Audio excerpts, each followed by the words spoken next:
ఈరోజు కార్తీక దీపం సీరియల్లో ఇంకా రాలేదేంటా అని ఎదురు చూస్తున్నాం బ్రదర్ అంటాడు సూరజ్.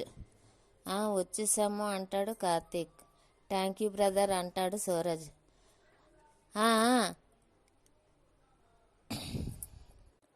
దిగండి అంటాడు కార్తీక్.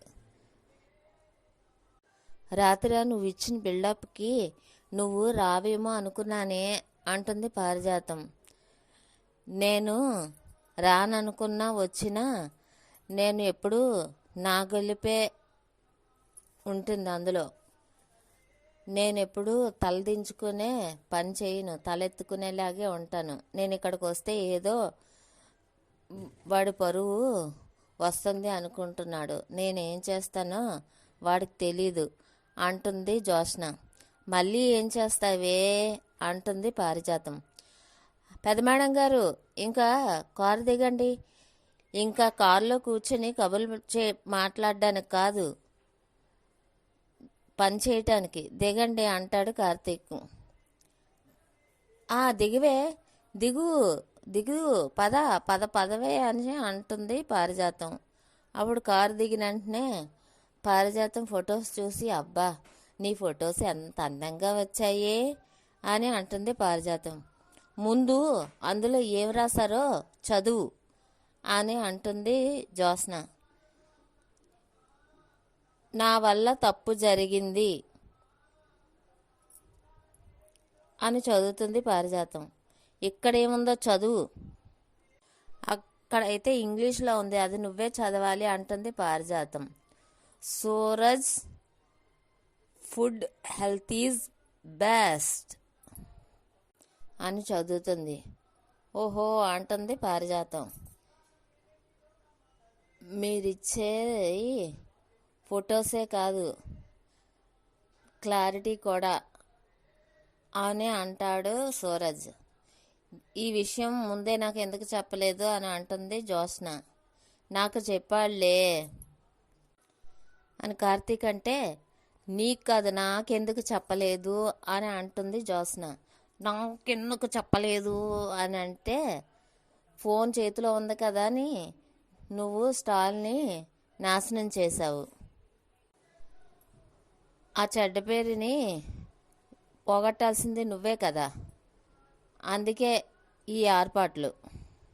సోషల్ మీడియాలో దీని గురించి గట్టిగానే ఉందిలే, నువ్వు ఇంకా ఆన్లైన్లోకి వెళ్ళలేనట్టున్నావు. నువ్వు ఆన్లైన్లోకి వెళ్ళి నీ సోషల్ మీడియాలో చూస్తే కామెంట్లు వరదల్లా వచ్చి పడ్డాయి చూడు అని కార్తీక్ అంటాడు. నీ ఫోటో పెట్టి వాడు పబ్లిసిటీ చేయించుకుంటున్నాడు, ఇది నీకు గొప్పే కదా అని పారిజాతం అంటే, ఏంటి ఇది గొప్ప అని అంటుంది జ్యోత్స్న. మరి ఏది గొప్ప? స్టాల్ని నాశనం చేయడమా? ముళ్ళుని ముళ్ళుతో తీయడం అనేది పాత సామెత కావచ్చు, కానీ అది పనికొచ్చే సామెత. నీతో జరిగిన నష్టం నీతోనే భర్తీ కావాలి. బ్రదర్ వీళ్ళకి యూనిఫామ్ ఇవ్వు అంటాడు కార్తీక్. బ్రదర్ అంటాడు సూరజ్. యూనిఫామ్ ఎవరికి? వీళ్ళలాగే నువ్వు కూడా యాప్రన్ కట్టుకోవాలి, టోపీ పెట్టుకోవాలి, జ్యూసులు చెయ్యాలి, కస్టమర్లకి ఇవ్వాలి, అచ్చం షాపులో పనిచేసే అమ్మాయిలాగే కనిపించాలి కాదు, ఈ షాపు నీదే అనుకోవాలి. ఈ షాపు నీదే అయితే ఎలా సర్వీస్ చేస్తావో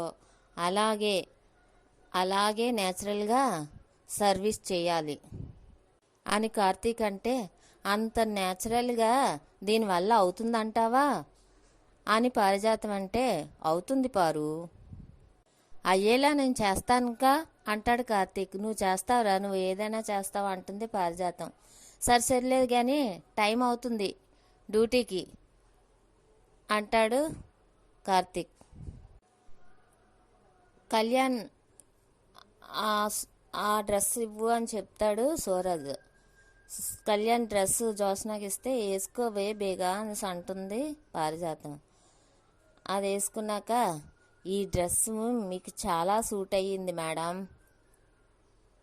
హలో కస్టమర్, ఈ మేడంని గుర్తుపట్టారా? ఈవిడ మాజీ మిస్ హైదరాబాద్, ఈ సూరజ్ హెల్దీ ఫుడ్స్ ప్రచారకర్త తనే. ఇప్పుడు తన చేతులతోటే మీ అందరికీ జ్యూసులు చేసిస్తుంది. వెళ్ళండి మేడం, డ్యూటీకి టైం అవుతుంది, తయారు చేయండి అంటాడు కార్తీక్. మేడం మేడం, మీతో ఒక ఫోటో దిగాలి అంటాడు ఒక కస్టమర్. పారిజాతం ముందుకొస్తుంటే, మేడం మీరు కారు, మీరు పక్కకు జరగండి అని చెప్పి జ్యోత్స్న దగ్గరికి వెళ్తాడు. ఆ మేడము మీతో ఫోటో దిగడానికి కాదు, కావాలంటే మీరు జ్యూస్ అడగండి, జ్యూస్ చేసి ఇస్తారు అని అంటాడు కార్తీక్. జ్యోత్స్న కోపంగా చూస్తుంది. మేడం మేడం, మీరు ఇక్కడ పని చేయడానికి వచ్చారు, అంత కోపంగా చూస్తే వాళ్ళు వెళ్ళిపోతారు. మేడం మేడం నాకు, మేడం మేడం నాకు అంటుంటారు అందరూను కస్టమర్స్. ఈ సమయం వెళ్ళిపోతుందని మన మనసులో అనుకోవాలి అని పారిజాతం అంటే, నేను మరొకటి అనుకుంటాను అంటుంది జ్యోత్స్న. ఈ సమయం నాకు ఎప్పటికీ గుర్తుంటుంది అని అనుకుంటాను అంటుంది జ్యోత్స్న. ఏయ్ ఇది గుర్తుంటే బాగానే ఉంటుంది, ఎందుకంటే ఇలా గుర్తుండడం వల్ల ఇంకోసారి ఎప్పుడు ఇలా చెయ్యనని నీవు మనసులో అనుకుంటావు అని కార్తీక్ అంటాడు. సార్ నాకు వాటర్ మిలన్ జ్యూస్ కావాలి అని కస్టమర్ అడిగితే, మేడం మేడం మీ బెస్ట్ కస్టమర్ వచ్చేసారు, బేగా తయారు చేయండి, బోని చేయండి. ఇదిగో, మనం ఎప్పుడు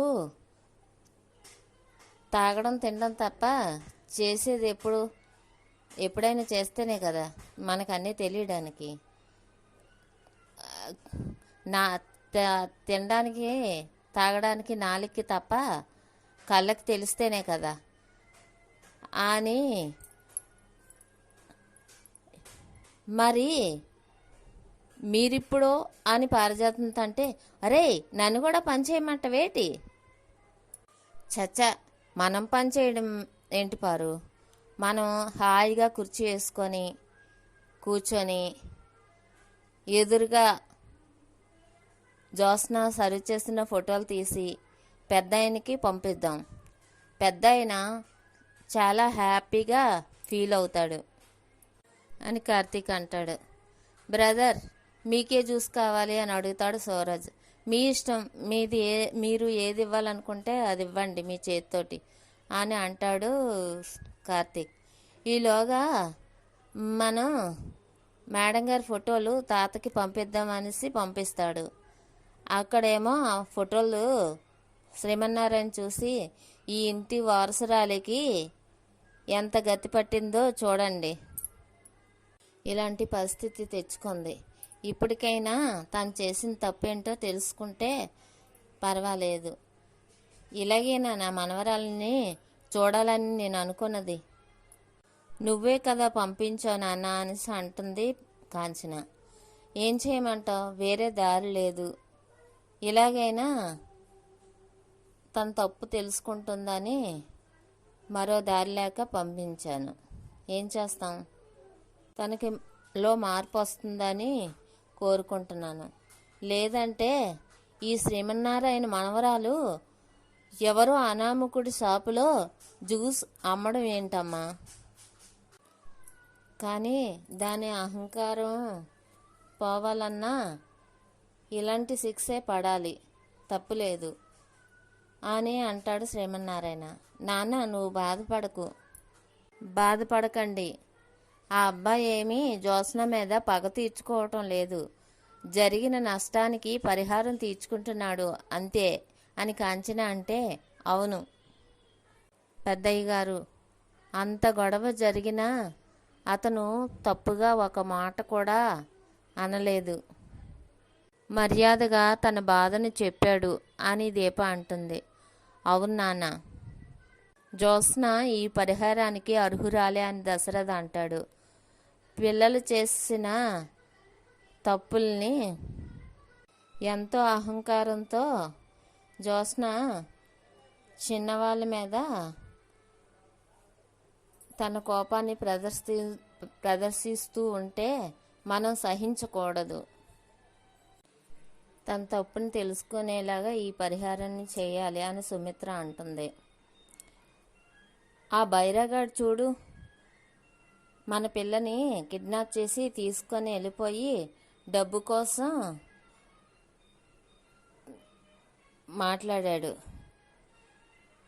కానీ ఈ సూరజ్ చూడు, తను చేసిన తప్పును తను తెలుసుకోవడానికి పరిహారం మాత్రమే కోరాడు.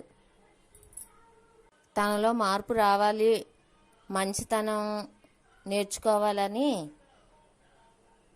తన మంచి మాట తీరు, మంచి నడవడక చూస్తుంటే ఒక మంచి కుటుంబంలో పెరిగిన అబ్బాయిలా ఉన్నాడు అని కాంచన అంటుంది. అత్త, జ్యోత్స్న కోసం నీకు అసలు తెలీదు, అది పెద్ద కిలాడి. బావ అక్కడే ఉన్నాడు కాబట్టి దాంతో ఒక ఆట ఆడుకుంటాడని మనసులోని దీప అనుకుంటుంది.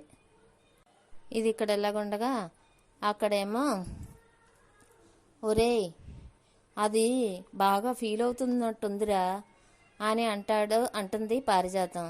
ఎందుకు? నేను జ్యూస్ తాగుతున్నందుక, కాలు మీద కాలు వేసుకున్నందుక అంటాడు కార్తీక్. కాదురా, అది జ్యూసులు సర్వ్ చేస్తూ ఎండలో చెమటలు కక్కుతున్నందుకు. పాపం అది అలా చెమటలు కక్కుతూ పనిచేస్తుంటే నాకు చాలా బాధగా ఉందిరా. పోనీ ఒక కూలర్ పెట్టించకూడదురా అని అంటుంది పారిజాతం. ఏంటి శివనారాయణ గారి షాప్ అనుకుంటున్నావా? ఇక్కడ సూరజ్ బడ్జెట్, అలాంటివి ఏవి కుదరవు అని ఏసీలు కూలర్లు పెట్టడానికి అంటాడు కార్తీక్. పాపం ఎంతసేపు అలా చెయ్యాలి, నాకు చూస్తే చాలా బాధ అనిపించేస్తుంది అంటుంది పారిజాతం. ఏంటి నువ్వు పార్టీ మార్చినట్టున్నావు అని అంటాడు కార్తీక్. కాదురా, అలాగా మాట్లాడకపోతే దానికి అనుమానం వచ్చేస్తుంది కదరా. ఇంకా ఎంతసేపురా అంటుంది పారిజాతం. ఏమో ఆ సంగతి అంతా బ్రదర్ చూసుకుంటాడు. హలో మేడం, ఏడుపు ముఖం పెట్టుకొని కూర్చుంటే పని జరగదు. మీరు మీ టాలెంట్ని చూపించి దారిని పోయేవాళ్ళు జ్యూస్ తాగాలి అని వాళ్ళ మనసుకు అనిపించి వచ్చి జ్యూస్ తాగాలి, అది టాలెంట్ అంటే అని అంటాడు కార్తీక్. అవును బ్రదర్, కస్టమర్స్ని ఆకట్టుకోవాలి అని అంటాడు సూరజ్. నాకు అంత అవసరం లేదు అంటుంది జ్యోత్స్న. అయితే ఈవినింగ్ వరకు సర్వీస్ చేయాల్సిందే, జ్యూసులు సర్వ్ చేయాలి సాయంత్రం వరకును. ఏం పారు, నీకు ఓకేనా? నాకైతే ఓకే అంటాడు. నాకు కూడా ఓకే అని అంటుంది పారిజాతం. మీరు అలా మాట్లాడండి, ఇక్కడ పోతుంది నా పరువు కదా అంటుంది జ్యోత్స్న.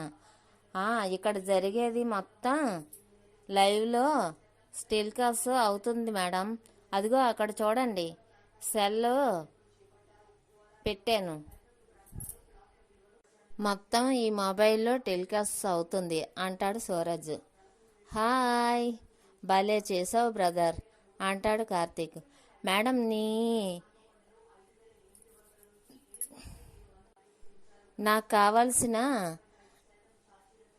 అంతా వచ్చేసింది, కానీ మీరు ఒక కస్టమర్ని ఇంప్రెస్ చేసి జ్యూస్ సర్వ్ చేయాలి, అప్పుడే మీరు ఇంటికి వెళ్తారు అని అంటాడు సూరజ్. బేగా రప్పించుకోవే, సాయంత్రం వరకు ఉండాలంటే చాలా కష్టంగా ఉంటుంది, మనం త్వరగా వెళ్ళిపోదాము అని అంటుంది పారిజాతం. అవును పారు అంటాడు కార్తీక్. అసలు ఎలా పిలవాలి అని అడుగుతుంది జ్యోత్స్న. బోల్డ్ యాడ్స్ చూస్తుంటావు కదా, అలానే అంటాడు కార్తీక్. జ్యోత్స్న, నువ్వు చెయ్యగలవు, నువ్వెవరివి, శ్రీమన్నారాయణ గారి మనవరాలివి అని అంటుంది పారిజాతం. ఇంత హైప్ ఇవ్వడం అవసరమా? ఇలా అనకపోతే అది చెయ్యదురా అనేసి అంటుంది పారిజాతం. చేస్తుంది, అవసరం అలాంటిది, తప్పకుండా చేస్తుంది. అవును బ్రదర్, చేస్తుంది బ్రదర్ అంటాడు సూరజ్. చేయండి మేడం అంటాడు సూరజ్. హెల్దీ ఫుడ్, మీ ఆరోగ్యం మా బాధ్యత. Suraj hygienic food. ఈ ఫుడ్స్తో మీకోసం మేము సిద్ధంగా ఉన్నాం. మీరు టేస్ట్ చేయటానికి సిద్ధమేనా అని జ్యోత్స్న అంటుంది. సిద్ధమే అని ఒక కస్టమర్ అంటాడు. పారు, కస్టమర్ వచ్చేసాడు అని అంటాడు కార్తీక్. అమ్మో జ్యోత్స్న, నీ టాలెంట్ ఫలించింది, నీ కష్టం ఫలించింది అని అంటుంది పారిజాతం. ఇవన్నీ ఆర్గానిక్ ఫుడ్సేనా అని అంటాడు కస్టమర్. ఎస్, అవును సార్ అని అంటుంది జ్యోత్స్న. అయితే నీ చేత్తోటి ఒక జ్యూస్ చేసివ్వు. అలాగే సార్ అని చేస్తుంది. ఈ ఫోటోలో ఉన్న పిల్ల మీరేనా అని అంటాడు. అవును. నీ కొట్టు ముందు నువ్వే ఫోటో పెట్టుకున్నావేంటి అని అడుగుతాడు కస్టమర్. ఓయ్, ఏం మాట్లాడుతున్నావయ్యా? ఇలాంటి స్టాల్ పెట్టుకునే స్థాయి అనుకుంటున్నావా అని అడుగుతుంది పారిజాతం. మరి ఏ స్థాయి? పనిచేసే స్థాయి అంటాడు కార్తీక్. బావా అని అంటుంది జ్యోత్స్న. మరి పనిచేసే చోట పని పిల్లే అంటారు అని అంటాడు కార్తీక్. బాబాయ్, అయినా పనిపిల్ల ఫోటో ఇక్కడ ఎందుకు పెట్టుకున్నారు అని అంటాడు కస్టమర్. బాబాయ్, జ్యూస్ బాగా చేసిందా అని అడుగుతాడు కార్తీక్. బాగా చేసింది అని అంటే, ఏం మాట్లాడుతున్నావు అని అంటుంది జ్యోత్స్న. నేను మా ఊళ్ళో నేను ఏదంటే అదే ఈ రంగబాబు మాట్లాడింది అని అంటాడు కస్టమర్. జ్యూసులు చేసుకునే పిల్ల కౌంటర్ ఇస్తే నా ఇజ్జత్ ఏమైపోతుంది అని అంటాడు కస్టమర్. ఏంట్రా, కొట్లో పని చేసుకునే పిల్లేంట్రా, నువ్వెంత, నీ బ్రతుకెంత అని అతనితో గొడవకు దిగుతుంది. ఆగండి మేడం, ఆగండి. హోల్డన్, తమరు ఇప్పుడు ఏంటో మర్చిపోయినట్టున్నారు అని కార్తీక్ అంటుంటే, ఒక పని మనిషి మనవరాల్ని పని మనిషిని చేసావు కదరా అని మనసులో పారిజాతం అనుకుంటుంది. ఈమెమైనా జమీందారు, ఒకప్పుడు జమీందారులా అని అంటాడు కస్టమర్. అలా కనపట్లేదా అని కార్తీక్ అంటే, లేదు బాబు. ఇంతకీ మీరెవరు అని అడుగుతాడు కస్టమర్. అతను నా డ్రైవర్. ఊరుకో పిల్ల, ఏం మాట్లాడుతున్నావు? రాజసం ముట్టుపడే తేజస్సు, మామిడి పండులాగా మెలమెలా మెరిసిపోతున్నాడు ఈ బాబు, గొప్పింటి బిడ్డే అయి ఉంటాడు అని కస్టమర్ అంటే, వీడెవడో మొహాలు చూసి జాతకాలు చెప్పేవాళ్ళగా ఉన్నాడే అని పారిజాతం అంటుంది అని మనసులో అనుకొని, బాబు ఆ పిల్లని చూస్తే నీకేమనిపిస్తుంది అని మళ్ళీ అడుగుతుంది. ఏముంది, పని చేసుకున్న పిల్లే అని అంటాడు కస్టమర్. ఇంకాస్త బాగా చూసి చెప్పు అంటుంది పారిజాతం. గ్రానీ, నన్నెవరూ పొగడాల్సిన అవసరం లేదు అని అంటుంది జ్యోత్స్న.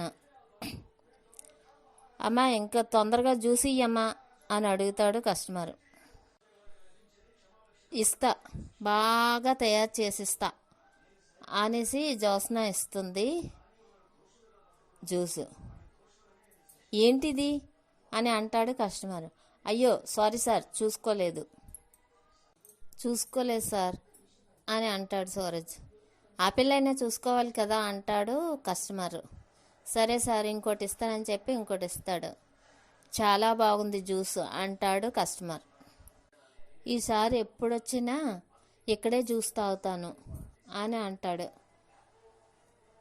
జ్యూస్ ఎంత బాబు అని అడుగుతాడు కస్టమర్. 50 రూపీస్ అంటాడు. డబ్బులు తీసుకుంటాడు. వెళ్ళొస్తాను బాబు అంటే వెళ్ళిపోతాడు. ఏంటి జ్యూసు నే ఊరికే పడిపోయింది అనుకుంటున్నావా?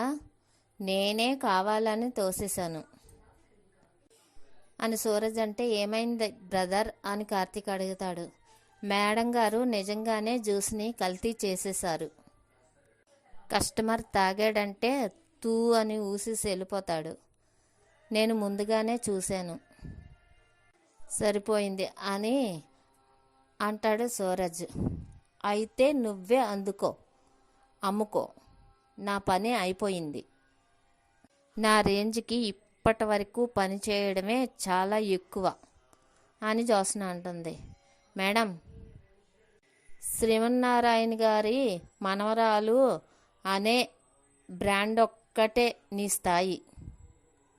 అది కానీ తీసేస్తే ఎందాక చెప్పాడు కదా రంగబాబు, అదే నీ స్థాయి అని సూరజ్ అంటాడు. బావా పద ఆఫీస్కి వెళ్దాం అని అంటుంది జ్యోత్స్న. సరే కారు ఎక్కు, పారుని ఇంటి దగ్గర దింపేసి మా ఆవిడ్ని కూడా ఆఫీస్కి తీసుకెళ్దాం. వెళ్తాం బ్రదర్ అని కార్తీక్ అంటే, థ్యాంక్ యూ బ్రదర్ అనేసి, కాలం ఎప్పుడు మనకి అనుకూలంగా ఉంటుంది అనుకోకండి మేడం. నేను నమ్మేది ఇదే. ఈరోజు నాది, మళ్ళీ ఎప్పుడు నా జోలికి రాకండి మేడం అంటాడు. ఈరోజు ఎపిసోడ్ ఇంతటితో ముగుస్తుంది.